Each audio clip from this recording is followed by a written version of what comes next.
नमस्कार साथियों, स्वागत है आपका दृष्टि आईएएस के इकोनॉमी दिस वीक प्रोग्राम में। इस प्रोग्राम में हम पिछले एक सप्ताह की सभी महत्वपूर्ण अर्थव्यवस्था से जुड़ी हुई खबरों पर आपके साथ विस्तार से बात करते हैं, ताकि इनसे संबंधित कोई भी प्रश्न आपकी प्रारंभिक परीक्षा या मुख्य परीक्षा में आए तो उस प्रश्न को ठीक करने की आपकी संभावनाओं को बढ़ाया जा सके।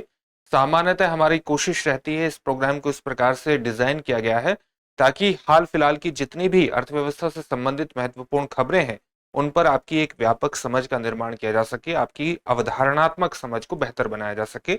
इसी को ध्यान में रखते हुए इस प्रोग्राम की व्यूह रचना की गई है। सबसे पहले देखते हैं कि इस सप्ताह कौन सी महत्वपूर्ण खबरें थी जो लगातार चर्चा में रही और जिन पर आज हम बात करने जा रहे हैं आपके साथ। तो तीन महत्वपूर्ण खबरें हैं। एक है राजकोषीय और मौद्रिक नीति। ये दोनों ही खबरें बजट के कारण लगातार चर्चा में थी और आप जानते हैं कि आरबीआई ने हाल ही में अपनी रेपो दर का भी घोषणा की है और बहुत समय बाद आरबीआई ने उसमें परिवर्तन किया है। 6.5 से उसको 6.25 पर अपनी रेपो दर को लेकर के आया है। ये अपने आप में एक बहुत बड़े परिवर्तन को बताता है कि किस प्रकार से उसने कहीं ना कहीं आर्थिक समृद्धि को आगे बढ़ाने का प्रयास किया है, मार्केट में या बाजार में मुद्रा के प्रवाह को ज्यादा लाने का प्रयास किया है इस नीति के माध्यम से, ताकि आर्थिक समृद्धि को बढ़ावा दिया जा सके। तो राजकोषीय नीति क्या होती है, वो किस प्रकार से मौद्रिक नीति से अलग होती है, इस अवधारणा को आपके लिए समझना महत्वपूर्ण है। साथ ही ग्लोबल मिनिमम टैक्स, वैश्विक न्यूनतम कर भी लगातार चर्चा में था और आप जानते हैं कि डोनाल्ड ट्रंप ने ग्लोबल न्यूनतम कर का हमेशा से वो समर्थन नहीं करते रहे हैं और वो अमेरिका में वैश्विक न्यूनतम कर की समाप्ति के ही समर्थक हैं और उसकी प्रक्रिया भी प्रारंभ हो चुकी है। डिजिटल भुगतान में यूपीआई का वर्चस्व रहा है। हाल ही में एक रिपोर्ट आई है जिससे हमें पता लगता है कि भारत में जो टोटल ट्रांजैक्शन डिजिटल रूप में हो रहा है उसका लगभग 83% वर्ष 2024 में यूपीआई ट्रांजैक्शन के माध्यम से हुआ है। ये अपने आप में एक बड़ी खबर है। तो ये क्या आंकड़े प्रस्तुत किए गए हैं इस रिपोर्ट के अंतर्गत, इस आंकड़ों को जानना हमारे लिए महत्वपूर्ण है। तो चलिए सबसे पहले राजकोषीय और मौद्रिक नीति को ठीक तरीके से समझ लेते हैं। राजकोषीय और मौद्रिक नीति दोनों ही चर्चा में रही है और बजट के कारण चर्चा में रही है।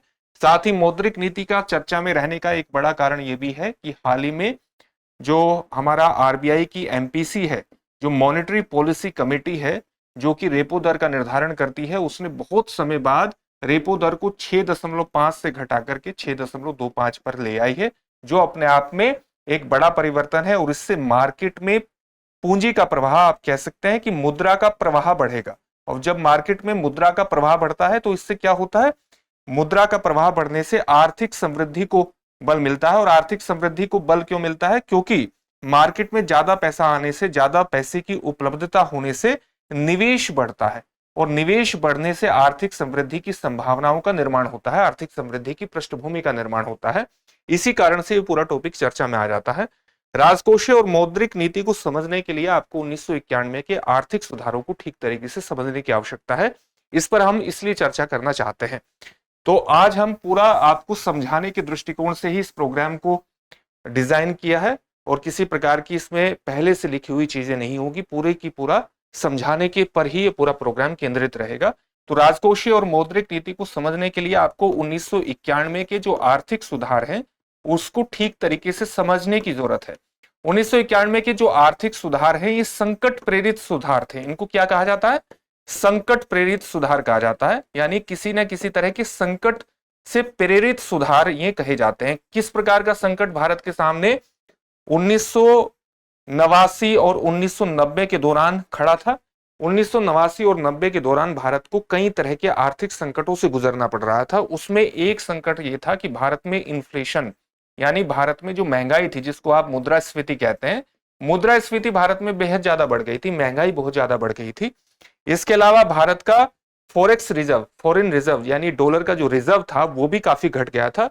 तो उसके कारण भी, फॉरेक्स रिजर्व के कारण भी एक संकट भारत झेल रहा था। भारत का भुगतान संतुलन भी बिगड़ गया था। भारत का भुगतान संतुलन बिगड़ गया था। भारत को बहुत सी ऐसी चीजें थी जो आयात करनी थी, लेकिन भारत के पास पैसा नहीं था। भारत का आयात ज्यादा होता था और भारत निर्यात कम करता था। फॉरेक्स रिजर्व पर उसका प्रभाव पड़ा। तो एक बैलेंस ऑफ पेमेंट संकट भी भारत के सामने खड़ा हो गया था। तो इस प्रकार के भारत के सामने कई तरह के संकट थे और इन संकटों को दूर करने का एक तरीका निकाला गया और तरीका था 1991 के सुधार। इस सुधारों में क्या प्रक्रिया अपनाई गई? इस सुधारों में आर्थिक उदारीकरण की नीति को अपनाया गया, लिबरलाइजेशन की नीति को अपनाया गया, जिसके 3 महत्वपूर्ण तत्व थे। इसको आप PMG के नाम से जान सकते हैं। P फॉर प्राइवेटाइजेशन यानी निजीकरण, M फॉर मार्केटाइजेशन यानी बाजारीकरण, और G फॉर ग्लोबलाइजेशन यानी वैश्वीकरण। इस नीति के माध्यम से क्या किया गया? इस नीति के माध्यम से भारत में विनियंत्रण की नीति को अपनाया गया, यानी अलग अलग कंपनियों पर जो नियंत्रण लगाए गए थे उसमें किसी प्रकार की ओपननेस नहीं थी, उनके मार्केट में आने को किसी न किसी प्रकार से प्रतिबंधित किया गया था। अब वो प्रतिबंध बहुत से प्रकार के हटा लिए गए और खुलेपन की नीति को अपनाया गया, यानी अलग अलग प्रकार के जो प्रतिबंध लगाए गए थे, नियंत्रण लगाए गए थे, उनको हटा लिया गया। इससे बहुत बड़े स्तर पर कंपनियां मार्केट में आई, यानी खुलेपन की वजह से क्या हुआ? बहुत बड़े स्तर पर कंपनियों में प्रतिस्पर्धा हुई, और इस प्रतिस्पर्धा से क्या हुआ? कंपटीशन से क्या हुआ? भारत में उत्पादकता बढ़ी, उत्पादन को बढ़ाने में मदद मिली, और भारत में उत्पादकता का भी विस्तार हुआ, और ये भारत में इकोनॉमिक ग्रोथ की पृष्ठभूमि का, आर्थिक समृद्धि की पृष्ठभूमि का इसने निर्माण कर दिया। तो आप देख सकते हैं कि किस प्रकार से भारत में आर्थिक उदारीकरण की नीति के माध्यम से विनियंत्रण की जो नीति अपनाई गई, उससे भारत में इकोनॉमिक ग्रोथ की पृष्ठभूमि का निर्माण हुआ। अगर आप ये देखें कि इससे पहले की नीति क्या थी, यानी ये नीति अपनाई गई 1991 में, तो इससे पहले की नीति जो 1947 से भारत नीति अपना रहा था, वो नीति क्या थी? वो थी नियोजन की नीति। और नियोजन की नीति को किसके माध्यम से चलाया गया था? पंचवर्षीय 5 ईयर प्लान के माध्यम से चलाया गया था। पंचवर्षीय योजनाओं, ईयर प्लान के माध्यम से इस योजना को अमलीजामा पहनाया गया था, और पहली पंचवर्षीय योजना की शुरुआत 1951 में हुई थी। 1991 तक की नीति चलती रही, और 1991 में हमने इकोनॉमिक लिबरलाइजेशन की नीति अपनाई, और इसके माध्यम से आर्थिक समृद्धि की पृष्ठभूमि का निर्माण किया। इस आर्थिक उदारीकरण की नीति थी, इसमें 2 महत्वपूर्ण तत्व थे। 2 महत्वपूर्ण तत्व क्या थे? एक तत्व था समष्टिगत आर्थिक सुधार। समष्टिगत आर्थिक सुधार एक महत्वपूर्ण तत्व था, यानी इसको कहते हैं मैक्रो इकोनॉमिक स्टेबलाइजेशन की नीति। और एक था संरचनात्मक सुधार, इसको कहते हैं स्ट्रक्चरल सुधार। संरचनात्मक सुधार की नीति को अपनाया गया। संरचनात्मक सुधार की नीति के अंतर्गत कई प्रकार के सुधार किए गए, जैसे उद्योग नीति सुधार किया गया, उद्योग नीति में सुधार किया गया। सार्वजनिक क्षेत्र सुधार किया गया, सार्वजनिक क्षेत्र सुधार, इसके अंतर्गत महत्वपूर्ण क्षेत्र सुधार किया गया। इसी प्रकार से वित्तीय क्षेत्र सुधार इसके अंतर्गत किए गए। व्यापार और पूंजी प्रवाह सुधार, ट्रेड एंड कैपिटल फ्लो सुधार भी इसके अंतर्गत किए गए। तो ये संरचनात्मक सुधारों के अंतर्गत ये सारी चीज आती है। और अगर हम समष्टिगत आर्थिक सुधार को देखें, तो समष्टिगत आर्थिक सुधार के अंतर्गत कौन कौन सी चीजें आती हैं? राजकोषीय सुधार इसके अंतर्गत आते हैं। इसी प्रकार से मौद्रिक नीति सुधार भी इसके अंतर्गत आते हैं। इसी प्रकार से एक महत्वपूर्ण होता है भुगतान संतुलन समायोजन, यानी आप कह सकते हैं बाह्य क्षेत्र सुधार। इसके अंतर्गत भुगतान संतुलन समायोजन आता है, जो बाह्य क्षेत्र सुधार के अंतर्गत आता है। यहां पर हम 2 चीजों को समझेंगे, राजकोषीय और मौद्रिक नीति में किस प्रकार के सुधार किए गए। तो राजकोषीय और मौद्रिक नीति जो सुधार है, वो भारत के आर्थिक सुधारीकरण, भारत ने जो 1991 में आर्थिक उदारीकरण की नीति अपनाई, उसके अंतर्गत समष्टिगत आर्थिक क्षेत्र सुधार के अंतर्गत महत्वपूर्ण चीजें आती हैं, राजकोषीय सुधार और मौद्रिक नीति सुधार। अब ये राजकोषीय नीति सुधार और मौद्रिक नीति सुधार को समझने के लिए जरूरी है कि आप राजकोषीय नीति और मौद्रिक नीति को ठीक तरीके से समझें। सबसे पहले हम मौद्रिक नीति को ठीक तरीके से समझ लेते हैं कि मौद्रिक नीति का मतलब क्या है। इस नीति के माध्यम से क्या जाता है कि बाजार में पूंजी के प्रवाह को, पूंजी या मुद्रा के प्रवाह को, यहां कहना चाहिए पूंजी नहीं, मुद्रा के प्रवाह को, उसके प्रवाह को, उसकी उपलब्धता को, वो कितनी रहेगी कितनी नहीं रहेगी, और उसके मूल्य को नियंत्रित किया जाता है, या उसका नियोजन किया जाता है, या उसको नियंत्रित किया जाता है। क्यों नियंत्रित किया जाता है? मान लिया अगर आपको बाजार में आर्थिक समृद्धि की पृष्ठभूमि का निर्माण करेंगे, तो आप कुछ इस तरह के इंस्ट्रूमेंट का प्रयोग करें ताकि बाजार में मुद्रा का प्रवाह बढ़े। जब मुद्रा का प्रवाह बढ़ेगा, लोगों के पास या बैंकों के पास ज्यादा पूंजी होगी, तो वो लोगों को ज्यादा उधार देने में सक्षम होंगे। इससे क्या होगा कि सामान्य क्षेत्र में या बाजार में पूंजी का प्रवाह बढ़ जाएगा और लोग ज्यादा से ज्यादा क्या करेंगे, निवेश करेंगे। जब निवेश करेंगे तो आर्थिक गतिविधियों का विस्तार होगा, उत्पादकता बढ़ेगी, उत्पादन बढ़ेगा और लोगों को रोजगार भी प्रदान किया जा सकेगा, लोगों को रोजगार भी मिलेगा और ये भारत में आर्थिक समृद्धि, जिसको हम ग्रोथ कहते हैं, उसकी पृष्ठभूमि का निर्माण कर देगा। तो इस प्रकार से जो मौद्रिक नीति है वो भारत में आर्थिक समृद्धि की पृष्ठभूमि का निर्माण करती है। दूसरे तौर पर अगर आप दूसरा इसका काम क्या होता है, मान लिया भारत में महंगाई बहुत ज्यादा बढ़ गई है, तो महंगाई को कम करने के लिए बाजार में पैसे का जो प्रवाह है, उसका जो फ्लो है, उसकी जो उपलब्धता है, उसको कम किया जाता है। तो कई इंस्ट्रूमेंट हैं, हम उन इंस्ट्रूमेंट की भी बात करेंगे। तो आरबीआई क्या करेगा, अपनी मौद्रिक नीति के माध्यम से बाजार में जो प्रवाह है इसको सीमित कर देगा, सीमित प्रवाह करेगा। और जब प्रवाह को सीमित करेगा और बाजार में उपलब्धता कम होगी पैसे की, तो बाजार में पैसे की कम उपलब्धता से जो महंगाई है उस पर नियंत्रण प्राप्त करने में कहीं ना कहीं उस पर किसी न किसी तरह से जब मांग घटेगी और अलग अलग प्रकार की चीजों की, तो बाजार में मुद्रा का प्रवाह नियंत्रित होगा। तो उससे क्या है, मुद्रास्फीति को कंट्रोल करने में मदद मिलेगी। और क्योंकि मुद्रास्फीति का ज्यादा होना आर्थिक अस्थायित्व का प्रतीक होता है, इंस्टेबिलिटी का प्रतीक होता है, तो यहां पर मौद्रिक नीति क्या करती है, मुद्रास्फीति पर कंट्रोल स्थापित करके भारत में आर्थिक स्थायित्व को सुनिश्चित करने का काम करती है। तो मौद्रिक नीति के दो महत्वपूर्ण काम है, आर्थिक समृद्धि को बढ़ावा देना, बाजार में मुद्रा के प्रवाह को बढ़ा करके, और आर्थिक स्थायित्व को बढ़ावा देना, बाजार में मुद्रा के प्रवाह को नियंत्रित करके। ये दो महत्वपूर्ण काम है। किस प्रकार से ये अपने काम को अंजाम देता है, इसके पास कई इंस्ट्रूमेंट होते हैं। जैसे एक होता है कैश रिजर्व रेशियो, नकद आरक्षित अनुपात कहते हैं। एक होता है स्टैट्यूटरी लिक्विडिटी रेशियो, एसएलआर होता है। एक होता है बैंक रेट या रेपो रेट। और आपने देखा होगा कि हमारे यहाँ रेपो रेट, तो रेपो रेट अब क्या है कि सीआरआर एसएलआर पर निर्णय या ओपन मार्केट ऑपरेशन भी एक तरीका है बाजार में मुद्रा के प्रवाह को नियंत्रित करने का। इन पर जो निर्णय है वो रिजर्व बैंक ही लेता है। लेकिन आपने देखा होगा कि जो रेपो रेट है, रेपो रेट पर निर्णय कौन लेता है, एमपीसी लेती है, मॉनेटरी पॉलिसी कमेटी लेती है। क्योंकि मॉनेटरी पॉलिसी कमेटी की व्यवस्था भारत ले आया था और इसी मॉनेटरी पॉलिसी कमेटी ने हाल ही में जो रेपो रेट है उसको 6.5 से कितना किया है, 6.25 किया है। तो कहीं ना कहीं इसने ब्याज दरों को कम करके बाजार में मुद्रा के प्रवाह को बढ़ाया है। यानी आरबीआई की ये जो नीति है ये आर्थिक समृद्धि को बढ़ावा देने वाली हो सकती है और इसलिए महत्वपूर्ण है। तो आपने ये मौद्रिक नीति का मतलब समझ लिया। अब हम देखते हैं कि राजकोषीय नीति का मतलब क्या होता है। अलग पेज पर समझ लेते हैं किसको, राजकोषीय नीति, या इसी को मिटा करके इसको समझ लेते हैं कि राजकोषीय नीति का बेसिकली मतलब क्या होता है। तो राजकोषीय नीति का मतलब क्या होता है, राजकोषीय नीति का फंडामेंटल मतलब क्या होता है, राजकोषीय नीति। राजकोषीय नीति क्या करती है, आप जानते होंगे। राजकोषीय घाटे का मतलब क्या है कि जब भारत सरकार का खर्च ज्यादा हो जाए और उसकी आय कम हो, तो उसको हम किस घाटे के अंतर्गत देखते हैं। अगर उसमें से उधार को निकाल दिया जाए तो उसको राजकोषीय घाटे के रूप में देखते हैं। राजकोषीय घाटा किस चीज को इंगित करता है, राजकोषीय घाटा इस चीज को इंगित करता है कि भारत सरकार को अपने खर्चों को पूरा करने के लिए कितना उधार लेने की आवश्यकता है। इसलिए राजकोषीय घाटा अगर नियंत्रित रहे तो सीधा सा मतलब है कि भारत सरकार को अपने खर्चों का वहन करने के लिए कम उधार की आवश्यकता है। उसको किसी दूसरे पर डिपेंड होने की आवश्यकता नहीं है, निर्भर होने की आवश्यकता नहीं है। इसलिए राजकोषीय घाटे को हमेशा नियंत्रित करने की कोशिश की जाती है।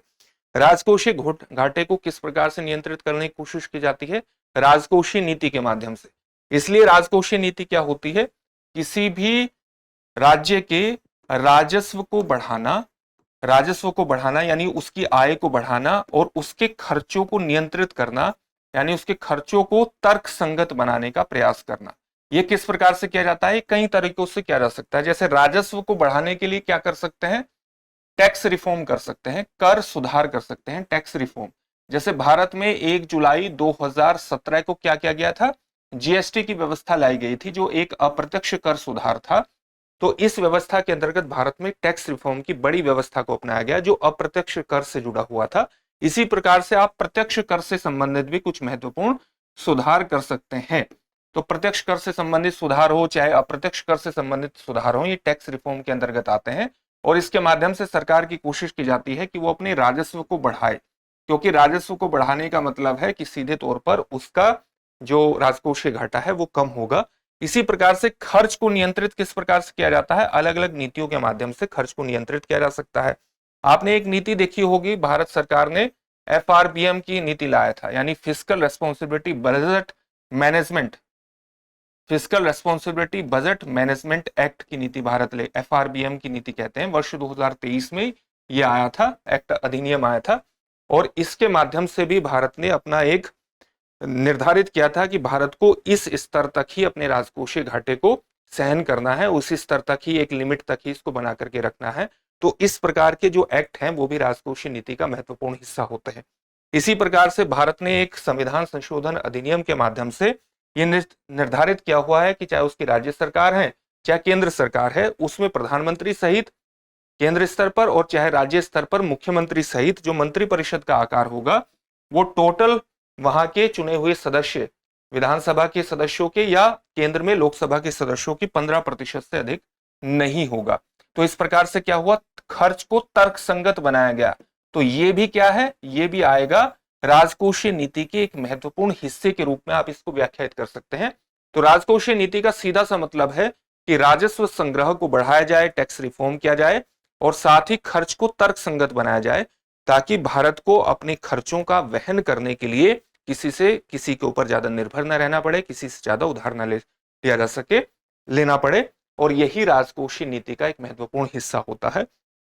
और बजट का भी एक महत्वपूर्ण जो उद्देश्य होता है वो यही होता है कि राजकोषीय जो घाटा है उसको नियंत्रित स्तर पर रखा जाए, भारत में टैक्स रिफॉर्म किए जाए, भारत के खर्च को तर्कसंगत बनाया जाए और साथ ही मौद्रिक नीति का जो मुख्य काम है वो किसके द्वारा किया जाता है, RBI और मॉनेटरी पॉलिसी कमेटी। तो मुझे पूरी उम्मीद है कि आप राजकोषीय नीति और मौद्रिक नीति का मतलब समझ गए होंगे। अब अगले टॉपिक की तरफ बढ़ते हैं, लेकिन उससे पहले आपके लिए एक सूचना है और सूचना यह है कि दृष्टि IAS की नोएडा शाखा में 2 महत्वपूर्ण बैच प्रारंभ होने वाले हैं, एक हिंदी माध्यम का, एक इंग्लिश माध्यम का। हिंदी माध्यम का जो बैच है GS फाउंडेशन बैच 21 फरवरी 2025 से प्रारंभ होगा, जिसका समय होगा सुबह 11:30 बजे। अंग्रेजी माध्यम का बैच 17 फरवरी से प्रारंभ होगा, जिसका समय होगा शाम को 6 बजे। आप 8750187501 पर कॉल भी कर सकते हैं और इन बैचेस में एडमिशन ले सकते हैं। प्रयागराज और लखनऊ शाखा में भी हिंदी माध्यम के GS फाउंडेशन बैच प्रारंभ हो रहे हैं। प्रयागराज में 19 फरवरी से बैच प्रारंभ होगा, जिसका समय होगा सुबह 8 बजे और लखनऊ में बैच 20 फरवरी से प्रारंभ होगा, जिसका समय होगा सुबह 11:30 बजे। इन बैचेस में एडमिशन लेने के लिए भी आप 8750187501 पर कॉल कर सकते हैं और सफलता की दिशा में आगे बढ़ सकते हैं इन बैचेस में एडमिशन लेकर के। अब हम वैश्विक न्यूनतम कर के बारे में बात करते हैं। ये लगातार चर्चा में रहा है और जो अमेरिकी नवनिर्वाचित राष्ट्रपति है डोनाल्ड ट्रंप, उन्होंने कहा है कि वो बहुराष्ट्रीय कंपनियों से इस टैक्स को समाप्त कर देंगे। हमारा इस प्रोग्राम में जो मुख्य उद्देश्य है वो समझना है कि ग्लोबल मिनिमम टैक्स का मतलब क्या होता है। तो ग्लोबल मिनिमम टैक्स वस्तुतः किस पर लगाया जाता है, या आप इसको इस तरह से भी व्याख्यायित कर सकते हैं कि ये वस्तुतः वैश्विक न्यूनतम कर न होकर के वैश्विक, आप इसको इस प्रकार से वैश्विक कॉरपोरेट मिनिमम टैक्स दर के रूप में इसको व्याख्यायित कर सकते हैं। ये क्यों इस पर चर्चा हो रही है और ये वस्तुतः है क्या? दरअसल क्या होता है कि मान लिया कोई भी मल्टीनेशनल कंपनीज हैं, ये अलग अलग देशों में अपना व्यापार करती हैं। कुछ ऐसी कंपनी है जो भारत में भी व्यापार कर रही हैं, US में भी व्यापार कर रही हैं, यूनाइटेड किंगडम में भी व्यापार कर रही हैं, फ्रांस में भी कर रही हैं, जापान में भी कर रही हैं, ऑस्ट्रेलिया में भी कर रही हैं, अफ्रीका के अन्य अन्य कंट्रियों में भी कर रही हैं। तो इन देशों में जिनमें भी सबसे कम टैक्स होगा, ये अपने प्रॉफिट को MNCs वहां पर ले जाकर के दिखाएंगे ताकि इनको अपने प्रॉफिट पर कम से कम टैक्स देना पड़े। अब अगर इनके प्रॉफिट पर इनको कम से कम टैक्स देना पड़ रहा है तो कहीं ना कहीं जो सार्वजनिक हित की योजनाएं हैं उनको नुकसान होता है। क्योंकि अगर इस प्रकार के इनके मैसिव प्रॉफिट पर टैक्स नहीं लगाया जाएगा तो सार्वजनिक हित की जो योजनाएं हैं उनका खर्च किस प्रकार से वहन किया जाएगा।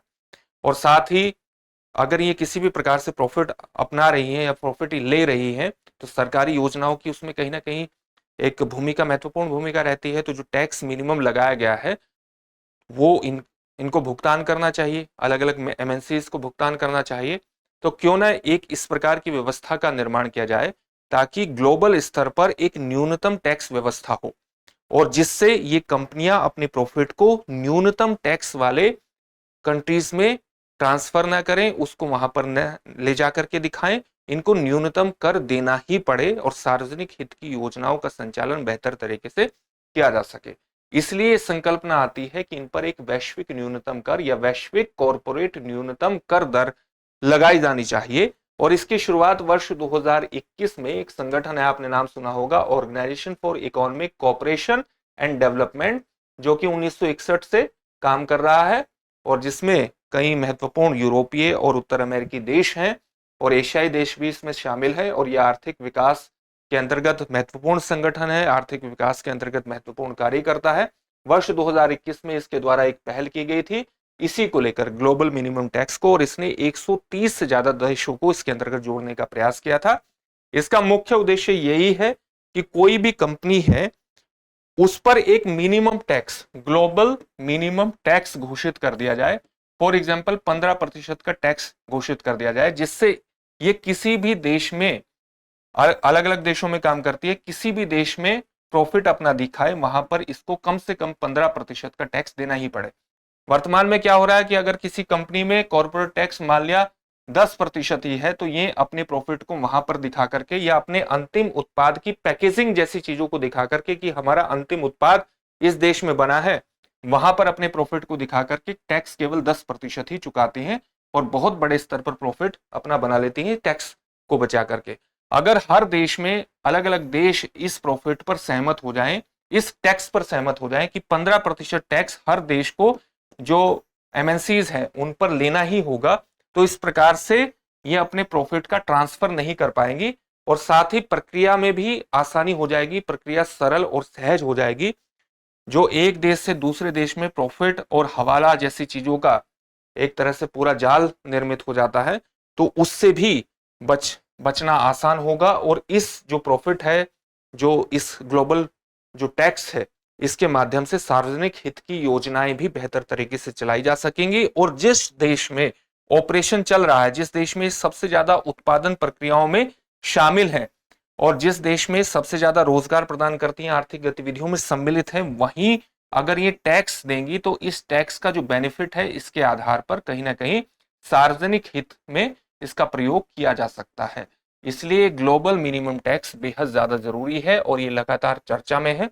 हालांकि जो अमेरिकी राष्ट्रपति हैं नवनिर्वाचित डोनाल्ड ट्रंप, उन्होंने एमएनसीज पर इसे न लगाने की वकालत की है और उसकी प्रक्रिया भी उन्होंने प्रारंभ कर दी है। तो ग्लोबल मिनिमम टैक्स आप समझ गए होंगे। अगली खबर की तरफ बढ़ते हैं जो कि यूपीआई ट्रांजैक्शन से जुड़ी हुई है, डिजिटल भुगतान में यूपीआई के वर्चस्व से जुड़ी हुई। यूपीआई के वर्चस्व का क्या मतलब है? वर्ष 2024 में यूपीआई ने, यानी जो पेमेंट इंटरफेस सिस्टम है, यूनिफाइड पेमेंट इंटरफेस सिस्टम है, उसने भारत के कुल डिजिटल भुगतान लेन देन में, डिजिटल भुगतान जो ट्रांजैक्शन है उसमें 83% का हिस्सा कवर किया है। यूपीआई का डिजिटल भुगतान इकोसिस्टम में, यानी डिजिटल भुगतान से जुड़ा हुआ जो पूरा पारिस्थितिकी तंत्र है, उसमें हिस्सा 5 वर्षों में 2 गुना से भी ज्यादा बढ़ करके 2019 के 34% से वर्ष 2024 में 83% हो गया है। जो अन्य प्रकार के डिजिटल भुगतान व्यवस्थाएं हैं, चाहे वो नेशनल इलेक्ट्रॉनिक फंड ट्रांसफर हो, चाहे आरटीजीएस हो, चाहे इमीडिएट पेमेंट सिस्टम हो या क्रेडिट डेबिट कार्ड जैसी व्यवस्थाएं हो, उनका जो हिस्सा है वो वर्ष 2019 के 66% से घटकर वर्ष 2024 में केवल 17% हो गया है। 2024 में भारत में 208.5 बिलियन डिजिटल भुगतान लेन देन रिकॉर्ड किए गए, जो अपने आप में एक बहुत बड़े स्तर को प्रकट करता है। यूपीआई लेन देन का विकास किस प्रकार से हुआ है? अगर हम पर्सन टू मर्चेंट और पर्सन टू पर्सन वेरिएबल्स के अंतर्गत देखें, यानी जो व्यक्ति से किसी व्यापारी को भुगतान हुआ है, जो व्यक्ति से व्यक्ति भुगतान हुआ है, उसके अंतर्गत किस प्रकार के आंकड़े हैं? वर्ष 2019 से वर्ष 2024 के बीच जो यूपीआई के अंतर्गत पर्सन टू मर्चेंट यानी व्यक्ति से व्यापारी जो लेन देन हुआ है, ट्रांजैक्शन हुआ है, वो यूपीआई व्यक्ति से व्यक्ति लेन देन की तुलना में तेजी से बढ़े हैं। यानी ज्यादा से ज्यादा जो भुगतान हुए हैं वो व्यक्ति से व्यापारी की तरफ हुए हैं। अगर हम यूपीआई की बात करें, यूपीआई पर्सन टू मर्चेंट यानी व्यक्ति से व्यापारी लेन देन जो 500 रुपए से कम थे उनकी वृद्धि दर 99% एनुअल ग्रोथ रेट, कंपाउंड अगर उनका देखें तो कंपाउंड एनुअल ग्रोथ रेट थी 99%, जबकि यूपीआई जो व्यक्ति से व्यक्ति की वृद्धि दर है वो 56% की है। यानी जो व्यक्ति से व्यक्ति ट्रांजैक्शन हुए हैं यूपीआई के अंतर्गत, उनके अंतर्गत वृद्धि दर 56% की है, और जो व्यक्ति से व्यापारी की तरफ की वृद्धि दर है यूपीआई ट्रांजैक्शन के अंतर्गत वो 99% की है। अगर आप कंपाउंड एनुअल ग्रोथ रेट की बात करें, 2000 से अधिक के लेन देन के लिए यूपीआई पर्सन टू मर्चेंट यानी व्यक्ति से व्यापारी ने 109% CAGR से वृद्धि की, जबकि यूपीआई पर्सन टू पर्सन व्यक्ति से व्यक्ति की वृद्धि दर 57% रही। तो यहां पर भी वृद्धि दर का एक बड़ा अंतर आप देख सकते हैं। तो ज्यादातर जो विकास देखने को मिला है वो व्यक्ति से व्यापारी की तरफ देखने को मिला है, व्यक्ति से व्यापारी की तरफ ये विकास देखने को मिला है। अगर पीपीआई और यूपीआई लाइट के उदय के बारे में बात करें, यानी प्रीपेड जो पेमेंट इंस्ट्रूमेंट है उसमें गिरावट आई है, और जो यूपीआई लाइट है उसका उदय हुआ है।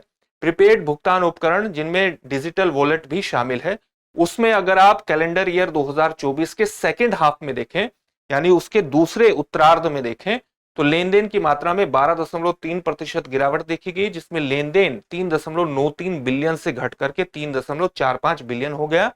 अगर आप